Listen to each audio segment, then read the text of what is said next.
या ठिकाणी आज आपण मापन विषयामधला लिटर हा घटक या ठिकाणी समजून तुम्हाला सांगितला।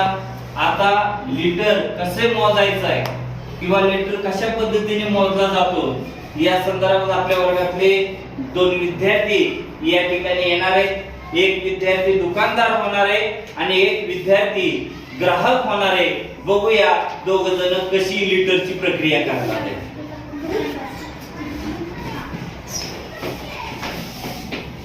तिकडे दिसलं पाहिजे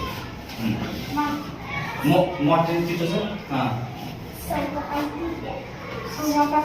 त्यांनी किती मागितले सांग। 5.25 लिटर 5.25 लिटर या ठिकाणी गिरायकाने दूध मागितलंय। तर दुकानदार आता 1 लिटरचे किती देणार आहेत माप? 1.25 म्हणजे हे किती वेळा माप देणार तू? 5 वेळा करून दाखव हे।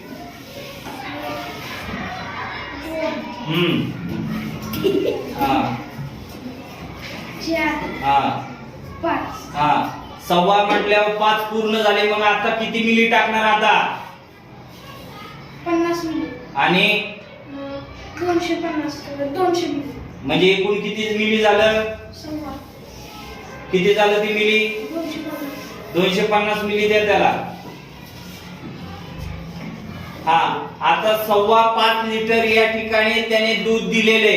5.25 लिटर दूध म्हणजे किती मिली? 5.25 लिटर म्हणजे किती मिली झालं तिकडे सांगायचं बघून। 5250 पुढे लावा 5250 मिली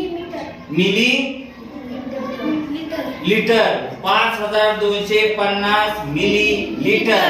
या ठिकाणी दोघांनी पण छान या ठिकाणी लिटरचा हा घटक त्यांना समजलेला आहे आणि त्यांनी तो आपल्याला दुकानदार आणि ग्राहक यांच्या मार्फत करून देखील दाखवलेला आहे। दोघांचे अभिनंदन।